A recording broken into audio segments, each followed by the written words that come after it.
AI podcast. I'm Amanda Rizzani, and with me today is, of course, Mike Bazard. How are you doing today? I'm doing great. Good to see you as well. Yes, we've had a busy week, lots to share. So to start off, you were at the Google conference this week, and a lot of news there. So can you share with us what some of the big things coming out of that conference?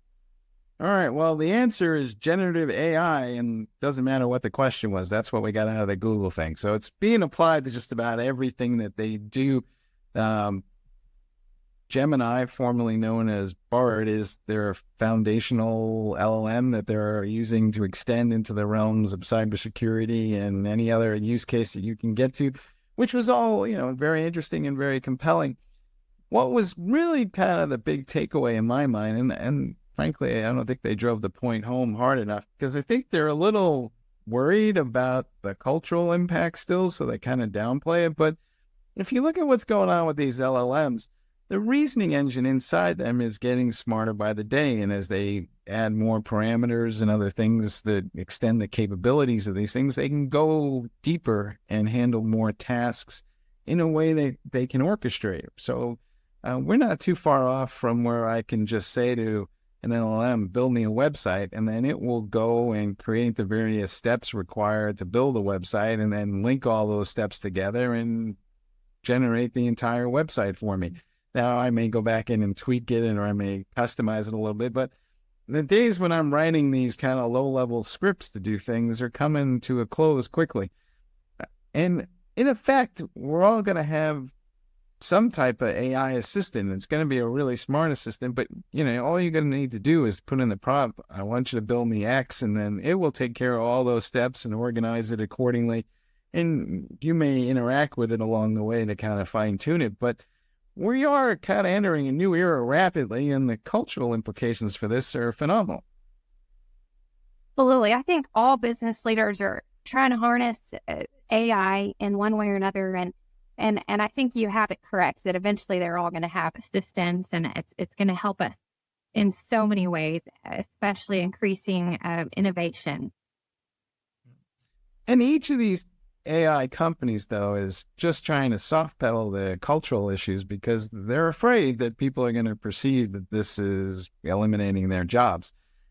I think we just need to come flat out and straight say, look, jobs are going to evolve. And, what you were doing yesterday is not going to be what you're going to be doing tomorrow. And you need to figure out how you're going to supervise these AI assistants and how we're going to coordinate those AI assistants to do a more complex set of tasks. But rather than just kind of throwing it over the fence and hoping people figure that out, I think we need to get to a point where we're proactively saying, hey, these are the functions and things that are about to become, shall we say, handled by your personal digital assistant. And then you need to figure out how to organize that and manage it. And that's your value add. But right now, I feel like we're just kind of running around talking about the great quote unquote productivity benefits without actually discussing what does it mean for the rank and file. Yeah, absolutely. And the fact is there are going to be some jobs that are not necessary after a while, and they're going to have to be able to adapt and pivot, and new jobs will be created as more opportunities open up utilizing this AI. And I'll be honest about it, on any given day, there's probably about 50% of the things that I have to do that are manual in nature, including loading content into things like WordPress, that I'm pretty much excited about the notion that maybe some digital assistant will do for me. A lot of the stuff we do, we don't like doing. So why get upset when it goes away? Exactly. Some of these things are very mundane tasks, and, and looking at it even from a sense of, manufacturing and specific tasks that people are doing all day long, the same task repetitively, that utilizing AI and machinery is going to get rid of those tasks. And who really likes doing those tasks? There you go. All right. Well, you were at a separate conference hosted by NTT, I believe, and I imagine there were similar conversations going on there. Of course there were. Yes. So I've been at Upgrade 2024 here in San Francisco. And NTT originated out of Japan, but they have a huge U.S. presence now. And I got to tour some of their demonstrations of the many projects that they either have already accomplished or are working on. And there are some really neat things that I will tell you. They're really focused on sustainability. And one of the neat things was how because we were talking about this a few weeks ago in a podcast, how could we use AI to reduce the energy consumption of AI? And so they're working on things like that. And then they're working on things like their own harnessing photosynthesis to put energy back, all sorts of neat things. But a few of the things that came to mind for us to talk about today was let me look at my notes so that I don't want to forget. So I really thought it was cool that they have partnered with Harvard University Center of Brain Science to do some studying and researching in how AI actually learns moving forward. So there are parts of AI that people still don't understand when left to its own devices, how it will learn, how it's capturing and taking information. So this partnership, they're hoping to get to the bottom of that and then be able to use that moving forward. And then they also were working on, aside from AI for sustainability, they're working on some really neat things like the autonomous closed loop intervention system, which creates a cardiovascular biodigital twin to help patients. And that one was really neat. They're doing a lot in the healthcare industry, utilizing AI and other technologies. There's so much. It would be a lot to go over right now, but AI, of course, there was a huge AI track. There are issues, as always, with all of these things. I mean, there's going to be great progress, but right now, there's kind of two caveats that we need to think through a little bit. And now will lead us into our third segment. But before we get to that, the issue is debugging these AI things, right? We don't really understand necessarily how they all work. So if something does go wrong, who's going to go in there and figure out exactly what the issue was? And it's not like I can readily patch an AI model. So therefore, I may have to build an entirely new AI model because something went wrong, and that's a rip and replace. So there's going to be issues, and that's going to require some human level of expertise to go in there and sort out what's going on. I think maybe we'll have AI models that monitor AI models and maybe help us diagnose what's happening with that. But it's not like AI is going to be fully autonomous anytime soon. So there will be a need for somebody to get in there with an engineering mindset and understand, what outcome was created because various parts of the system didn't quite work as expected. That said, moving on to our next topic here, LLMs are expensive as all hell, and it's costly to run these things. And I know from an end user perspective, Microsoft is doing that on the back end and charges a fee for usage of that. And, some people do that inside of their Office applications, and that's well and fine. But the cost of running those things in the back end is really super expensive. So if you as a company want to use an LLM to do something, well, you're paying for the input and the output, and the cost of these things are, the more parameters there are, the more expensive they are. So ultimately, we had a story up on Cloud Native Now talking about how an outfit called Cast AI has come up with a way to identify which LLMs are being used and then suggest ones that might be less expensive to run or might be better suited for a particular task. And that's an interesting outcome because it's essentially applying some FinOps concepts to LLMs. And I think this is crucial because right now, most organizations can't afford to launch a lot of projects. It's just too expensive. So they're picking 1 or 2, 3, maybe maximum 4 things that they might get a lot of ROI from.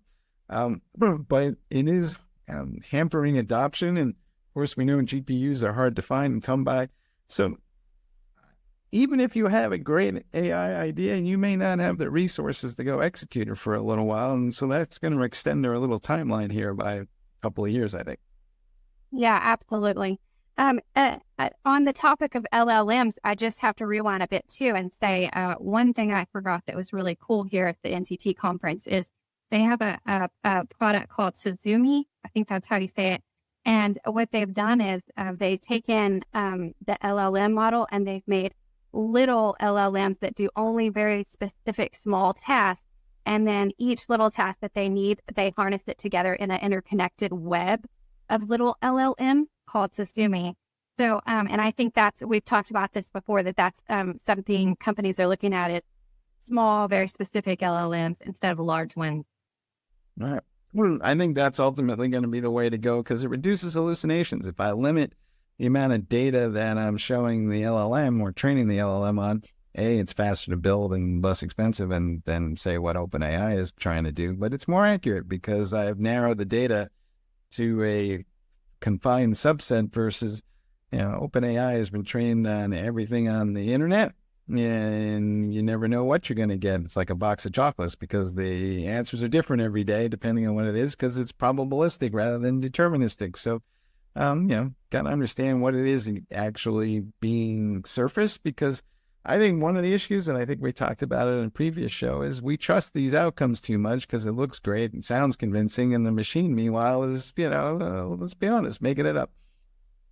Right. Yeah. So I think people are going to go more and more that way. Well, next off, let's talk about another open AI controversy. How many times are we going to hear about AI being in hot water? So most recently, YouTube is looking into apparently, let's say, accusation that OpenAI used a lot of YouTube videos without proper permission or authority to train their model. And if so, there could be a big suit issuing over this. This is just one of many issues that OpenAI has been facing with what resources it used to train its models. So what are your thoughts?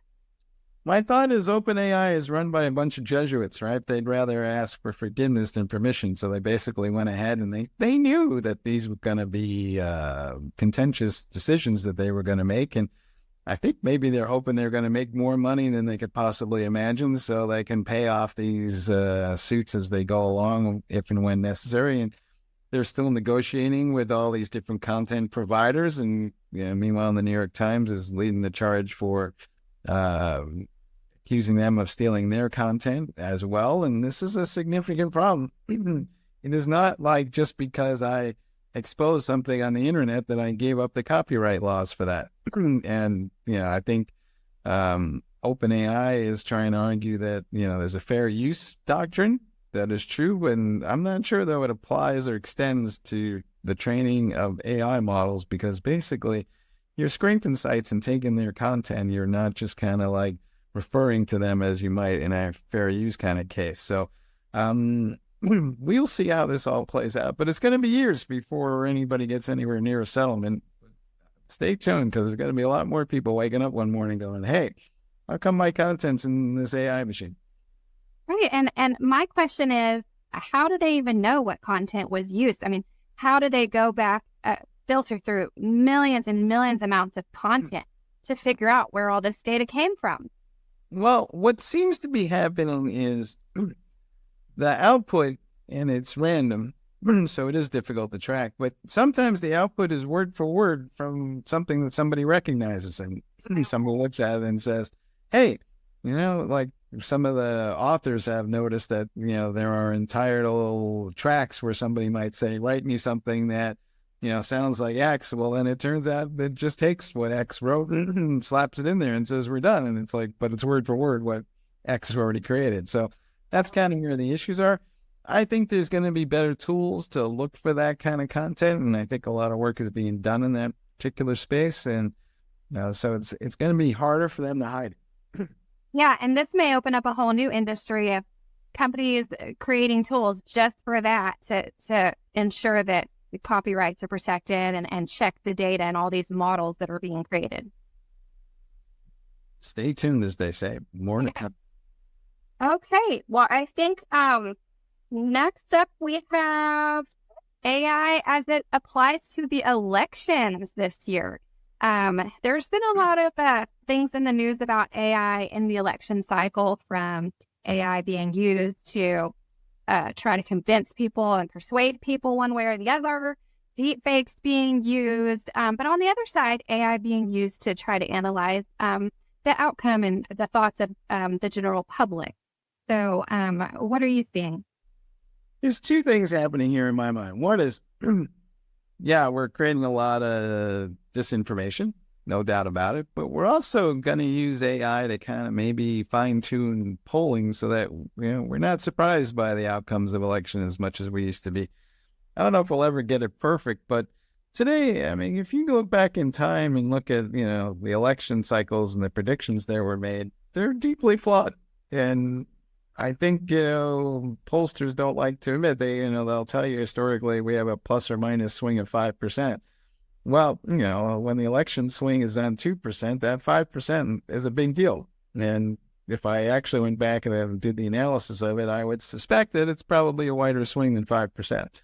A lot of the things that pollsters count on is that no one will ever go and look back at what it is that they actually predicted. But, it turns out that this is not an exact science by any stretch of the imagination.